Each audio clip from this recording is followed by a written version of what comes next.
Hello guys, good day. It's Metric Rider. Meron na akong iba-vlog today regarding my new muffler sa King XSR 155 which is nagpalit na ako. Matagal ko talagang pinag-isipan. So, okay. Pakita ko sa inyo yung mga ginawa ko. Bale, itong XSR 155 ko pala is magto 2 years na siya this October 5. So, next month. So, today is September 22, 2024.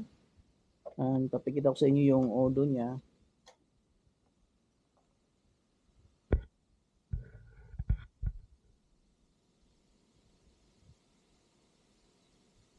Ayan. So, ang odo niya ay 14,547.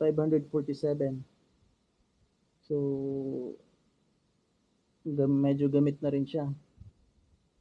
Actually, lagi ko tong ginagamit. Ito yung daily use ko noon. Bago pa ako nakabili nitong isa. Itong Binelli Imperiale 400. Which is ito naman ay kaka 1 year lang nung September 5. And nilagpasan na pala niya yung XSR 155.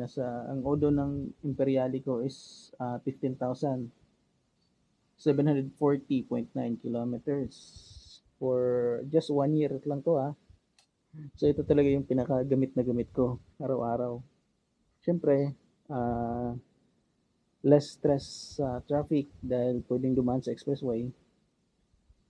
So balik tayo sa aking XSR 155. Bali mag 1 year to this October. So ngayon, papakita ko lang sa inyo yung uh, ginawa ko or about sa muffler. So matagal ko ring pinag-isipan to kung magpapalit ba talaga ng muffler o hindi. Since nasanay kasi ako dito sa Imperiale na medyo malakas ang tunog nito medyo maingay siya malakas yung tunog niya. Yung stock lang yan So lagi ko siyang nakukomparison kapag ginamit ko siya paminsan-minsan. Ito kasi napakatahimik yung stock talaga nito Halos wala kang halos di mo mapapansin. Kaya yun, nung ginamit ko siya lately, parang minsan nga di ko alam kung umaandar ba siya o hindi dahil sa sobrang tahimik kasi ng stock pipe. So ngayon, ayun na nga, ito na. Ang una kong binili ay yung canister. So ang binili ko ay bullet type. Strip ko kasi yung itsura ng bullet type So ito yon. Nabili ko lang siya sa Lazada. Nasa magkano ba bili ko ito? Nasa 1,700 o 1,600. So yun, medyo okay, mukhang quality naman siya. And by the way, hindi pala ito yung original na dulo niya. Ano lang to, since hindi siya compatible sa nabili ko na tawag dito, elbow. Itong elbow kasi, nabili ko lang din yan online. Hindi ako aware dati na meron na palang elbow na pang XSR 155 na plug and play lang. So ang inisip ko kasi original plan ko is yung original na elbow, which is ito yon. So ito nga yung ginawa ko noon. Ito yung una kong ginawa. Pinutol ko yung stock na elbow. And then pinasok ko tong nabili kong muffler. Parang slip-on lang din siya. Yun, nagawa ko naman siya. Kaso, pala, masyadong maiksi yung niya. Kailangan kong dugtungan yung pipe. I mean, yung tong elbow niya, yung tubo. Kailangan ko ng pandugtong kasi medyo maikli. And tatama siya dito sa swing arm.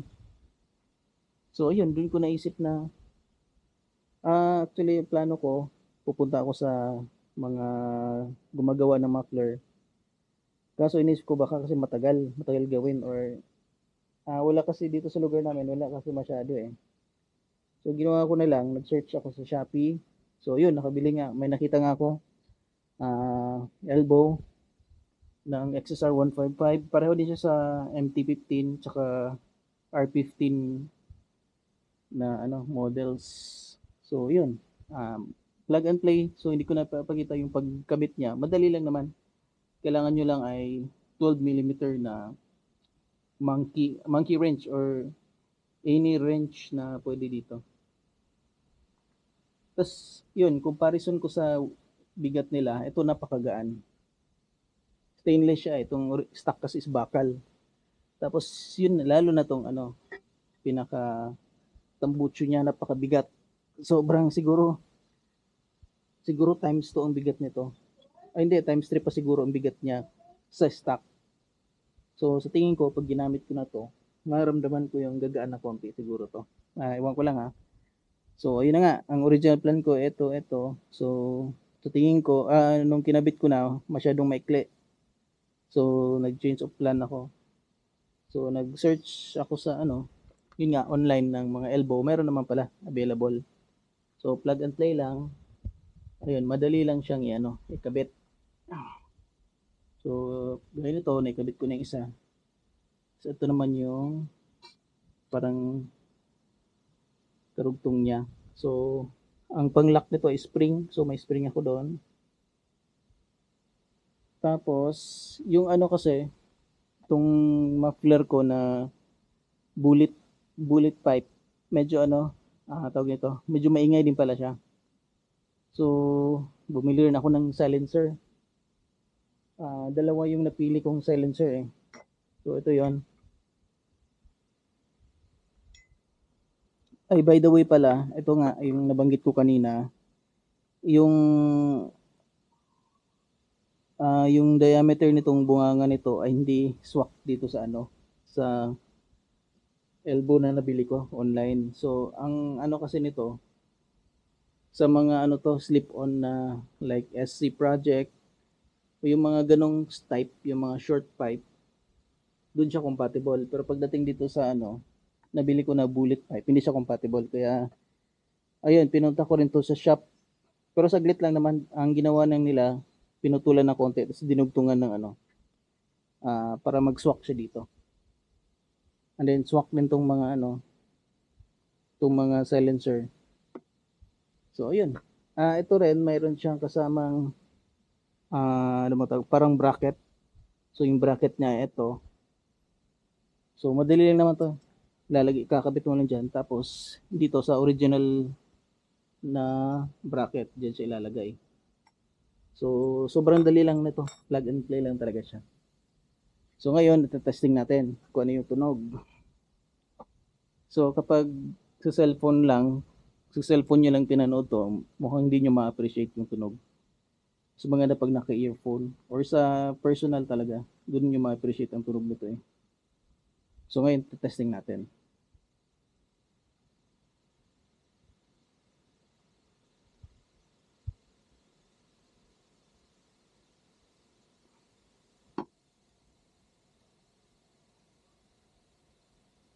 Ayan. So ito, wala pa pong silencer yan. Ito yung stock. Ito yung hindi ko alam kung kita eh. So try natin.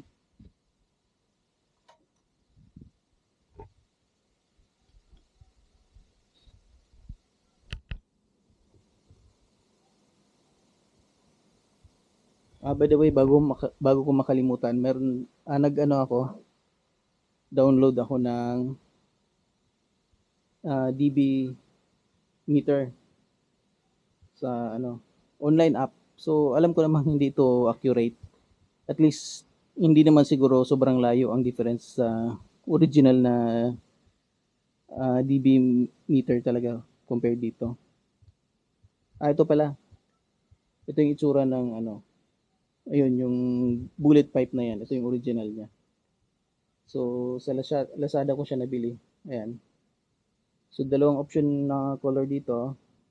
Yung of course yung chrome saka itong black.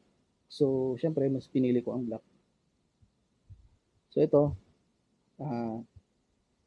dB sound meter pala ang niya. So yan, di ko alam kung kita eh. So papaanda rin ko na.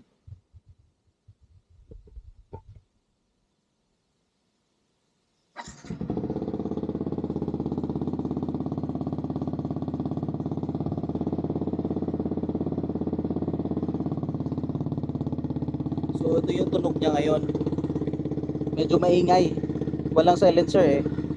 So yung dB niya is nasa maximum na nakita ko niya sa 85 lang eh. 88 pa pala, umabot pa na siya na 88. Well, para sa akin maganda na yung tunog ng walang silencer. Pero medyo naingayan ako. Mas malakas pa siya dito sa Imperiale eh. So ayun, patayin ko muna and then lagay ko yung silencer.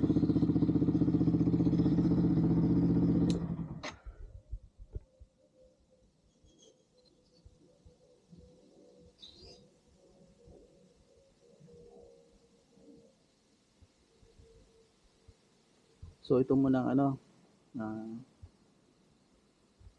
regular na silencer.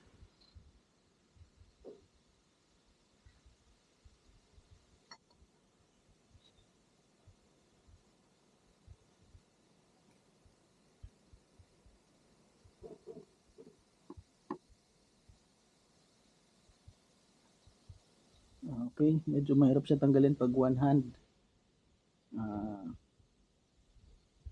Wait lang, pause ko muna. Okay guys, balik tayo. So ito na, nilagay ko na yung silencer, yung regular na silencer. So actually pabaliktad ko siyang nilagay kasi nga hindi nga swak tong tawag nito yung elbow niya. So ganito pinabaliktad ko na ng paglagay para ma-check lang natin yung tunog kung may nagbago ba.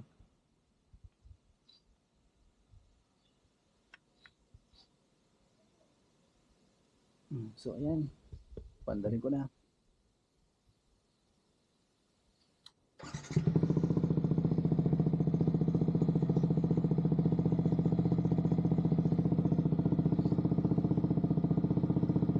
So ito yung tunog ng mayroong silencer. Yung regular na silencer Tapos yung dB niya average ay 85. Minsan 86. Tapos yun, hindi siya ganun kaingay. So hindi ko muna siya binobomba. Pero ngayon, try ko bombahin.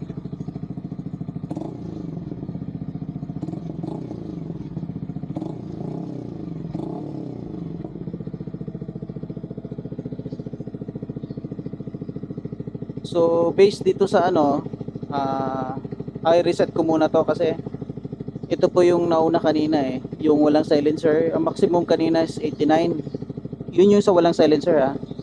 So ngayon reset ko. So ito yung sa may mayroon siyang silencer.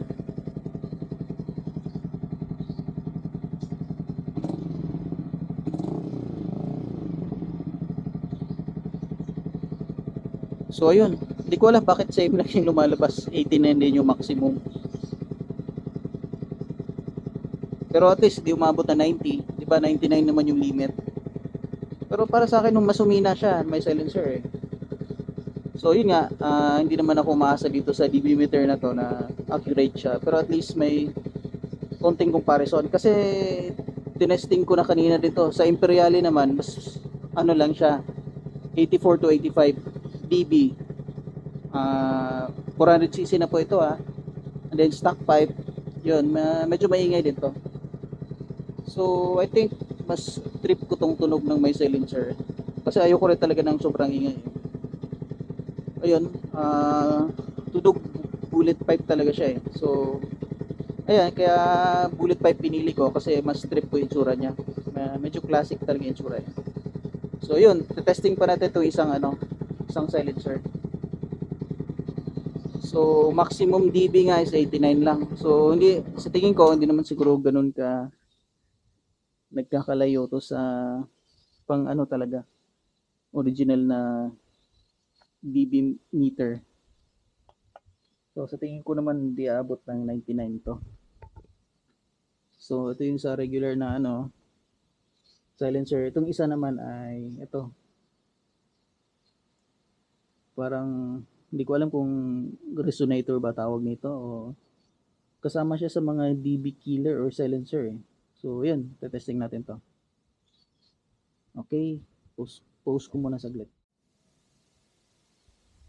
So, yun. Ito namang isang silencer ilalagay natin. So, ito yun yung kanina, yung mahaba. So, yan yung kanina. So, ngayon, testing natin ito isa.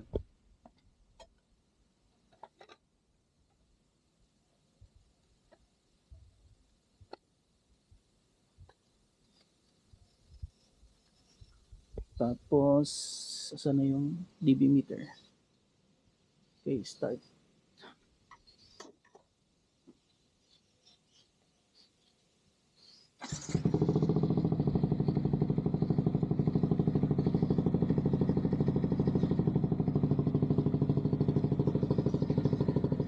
Parang mas maganda ang tunog pala nito. Mas malakas ang bass. Sa dB niya, reset ko pala muna, sorry.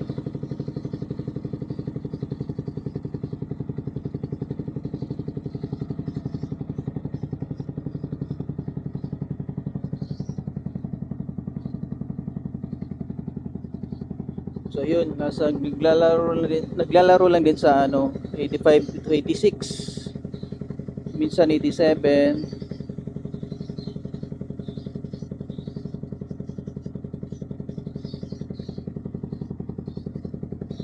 So hindi ko alam kung tama yung interpretation ko dito. Maximum 89. Pero wala namang nakitang 89 dito sa numbers na gumagalaw. Hindi ko alam, baka sa lahat ng testing to, ito yung pinaka maximum. Ito, mas malakas ang bass. Yan o. So try ko nga yan bombahin.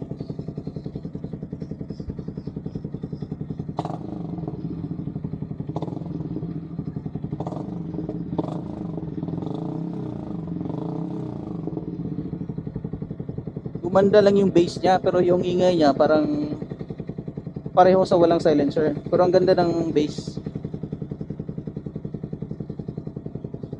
Pero maganda siya. Pero nahihingayan ako eh. Parang mas bet ko pa rin yung isang silencer.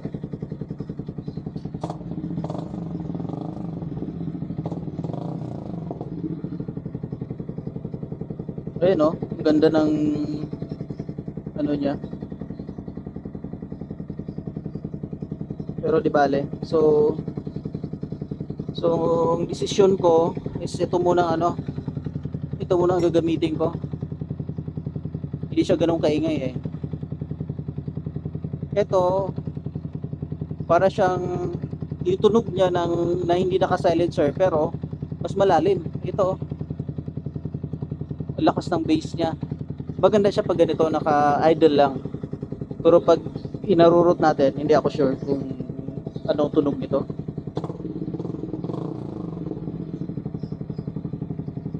Ito ang tunog big bike. Para sa akin hindi nyo ma-appreciate pag sa cellphone lang. Kailangan nyo ng earphone or sa computer. So, ewan ko, parang hindi na makapag-decide kung itong silencer na to o itong isa. So, sige, bahala na. So, yun na po. So, hindi ko naman na-expect kung may magbabago sa performance. Ang ko lang is yun lang, yung lumakas nga siya or basta gumanda yung tunog. Yung parang naman, madidinig ka sa mga kasabayan mo sa kalye, lalo pag madalas tayong sumisingit. So, ito na yung final look niya. Yan, in-install ko na. Mukhang permanent ko na muna siyang gaganito. Pero yung spring, temporary lang po itong spring kasi hindi ko pa siya nabilhan. Pero umorder na ako. Ang libre kasi ng spring lang ay dito sa may elbow. So, mamaya kakabit ko yun. Yung fixed na spring talaga. Tapos ito. So, tinesting ko na siya kanina. Backride yung anak ko at siyang pamangkin. And inikot-ikot. Ayun. So, sobrang ganda ng tunog. Satisfied na satisfied ako sa sound niya. And napakagaan. I mean, parang ramdam ko yung ano, gumaan ng konti. So medyo gumaan siya ng konti. Lalo pag ano, tatagilid-tagilid mo siya. So yun, final testing ng sound. So start natin. So ito na yun. Ito na yung sound niya.